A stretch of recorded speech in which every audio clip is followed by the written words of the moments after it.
In the early 2000s, I was rolling up to elementary school with a Pokemon backpack, a binder of Yu-Gi-Oh cards, and ready to talk about the latest episode of Sailor Moon. It was an exciting time to be an anime fan. With the deluge of English dubs coming to channels like the WB and Fox, it really gave American cartoons a run for their money. And in the timeless debate of ninjas versus pirates, a line would be drawn. Naruto or One Piece, were you or both shows were sort of flash in the pans at my school. Believe it! Or not, most people gravitated towards Naruto because it was a little less goofy and fit more the mold of the typical super kid narrative of balancing school and crime fighting. Sexy jutsu didn't hurt. It also didn't help that the infamous 4Kids dub of One Piece was super cheesy and censored like crazy. Even though the opening arcs are way tamer than what would happen in the series down the line, the dub really took the wind out of One Piece's sails, so to speak. I think this botched introduction to the West really soured and neutered the show's appeal for many potential fans, myself included. And it wasn't until 2010 that I started watching the show in earnest online, this time opting for the original Japanese and the hype as hell We Are Open. Although, I've still got a real nostalgic soft spot for Yayo. I mean, come on. An L-A-D-Y, Nami's Not Shy, One Piece, It's the Name of the Treasure? That song's pure poetry. I finally started to see the appeal, and by that point I had shaken off most of my young teenage angst and was willing to watch something less overtly cool or edgy. But I was pleasantly surprised by how creative the fights were, how likable the cast was, and how impactful the themes and writing were. The show really captured that swashbuckling bravado of adventure, the quest for true freedom, and the importance of personal treasures. I was captivated, and for a good while I probably would have said it was my favorite show at the time, but the fatigue started to set in around episode 70. I was used to episodic sitcoms and cartoons and would watch reruns all the time, but I never committed to an ongoing narrative for that long. Even shows like Pokemon that I would watch on and off for years didn't require me to watch every episode to follow the story. By that point, the show had already had some encounters that I felt dragged on for too long, the dreaded Dragon Ball Z effect, and really a lot of the magic was lost when the We Are OP was phased out. It's no wonder they've reused and remixed that song like 3 different times over the years. I was really just holding out to see that little deer character that had mystified and intrigued me for years, but right before the finish line I just gave up. I put One Piece out of my mind for another decade until the legendary Best Guys lecture in April of 2020. Nate does an excellent job recapping the major events and the insane moments to his dumbfounded friends. While it's practically 5 hours long, it's still a much easier time investment than reading over 1,000 manga chapters or, God forbid, 1,000 episodes of anime. The fact that I was still hearing good things about One Piece, particularly the manga, piqued my interest. How could One Piece still be so revered after 2 decades when every other series either ended strong long ago or lived long enough to be considered a laughingstock? There's no way it's still worth investing in, right? And like, for a new fan, there's gotta be like a digest version, a greatest hits. What's required reading? What can I just skip? Should I just watch this recap and call it there? And sitting there, about an hour into the lecture, I was reminded of the march on Arlong Park and how emotionally raw I felt watching the anime all those years ago. How Nami was forced into a life of burglary to scrape together enough funds to free your village from the fishmen who murdered her foster mother and terrorized her friends and family, all the while being shunned by that very community she was trying to protect for working alongside Arlong as his mapmaker, further enabling his reign of terror across the East Blue. I remember how stoked I was seeing Luffy entrust his hat to Nami, his prized possession, in complete trust, and proceeding to smash Arlong through the roof of his own base, in turn destroying Nami's cartography room and the horrendous memories associated with it. I thought, if the story continues to have moments as good as that, then I owe it to myself to experience it unspoiled. And that's the message I want to pass on to you. If you've been sitting on One Piece, if there's any part of you that would enjoy reading a manga about wacky pirates with silly superpowers going on amazing adventures to places you could never imagine, then I highly recommend you experience it all for yourself, and probably don't watch any more of this video if you haven't. I read it all in 4 months, and you can too. Or, take your time with it. No rush. If you need a little extra convincing, here's the appeal of One Piece in a nutshell. In some regards, you can more or less judge the book by its cover when it comes to the manga. If you're at all interested in the art, then you'll most likely enjoy the story as well.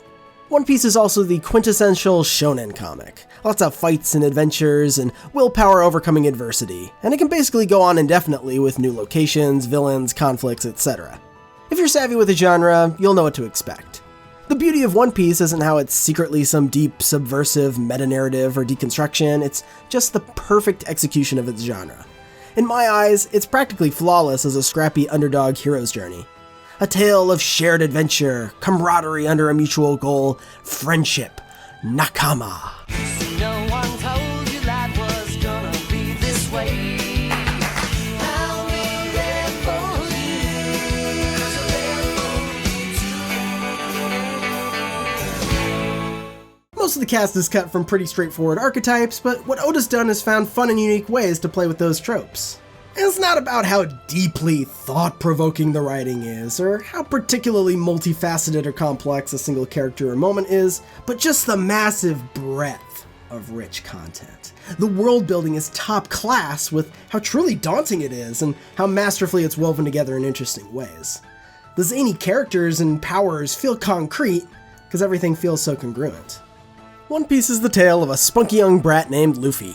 That's monkey teeth. He accidentally eats a magical devil fruit, which gives him rubber powers like stretching, bouncing, inflating, and more, at the cost of losing his ability to swim, which, in a seafaring island world, is a huge downside. His lifelong dream has been to become the king of all pirates, basically just to be super strong and free to follow adventure wherever he likes. There is a mythical treasure called the One Piece, supposedly left by the late great Pirate King, but Luffy never shows much interest in wealth or power outside of fighting tyranny or affording lavish feasts. This sets him off on a wacky journey to gather a crew of comrades and just explore this wild, untamed world and eventually find clues towards the location of One Piece. But being the ADHD headstrong teenager that he is, Luffy consistently gets wrapped up in conflicts he has nothing to do with and butting heads with evil pirates or figures of authority, typically to free up an otherwise occupied potential crewmate. Saving Zoro from a wrongful imprisoning, helping Usopp protect his town, getting revenge for Chopper's late mentor, etc. As Luffy slowly assembles his team, more and more about the greater world of One Piece is revealed. Even the geography itself is remarkable because it's got so many strange rules and properties that lend itself to a varied and interesting world to explore. For example, the seas are divided into 4 equal quarters by a huge ring of mountains and a perpendicular strip of sea called the Grand Line, sandwiched between 2 impassable strips of unmoving ocean. Oda puts so much thought into how his world is constructed and how his characters can traverse it to give a clear trajectory to their quest. The world is intentionally difficult to navigate and somewhat linear to facilitate jumping from encounter to encounter and making each island feel distinct.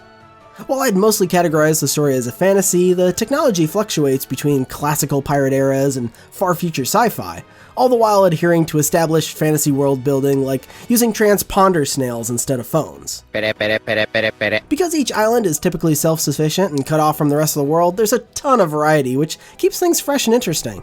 All this to say that while a lot of the appeal of One Piece is the exciting highs, the climactic fights, and emotional payoffs, the real meat, in my opinion, is the carefully considered texture and flavor that makes the world of One Piece so interesting, unpredictable, and rich. Mwah.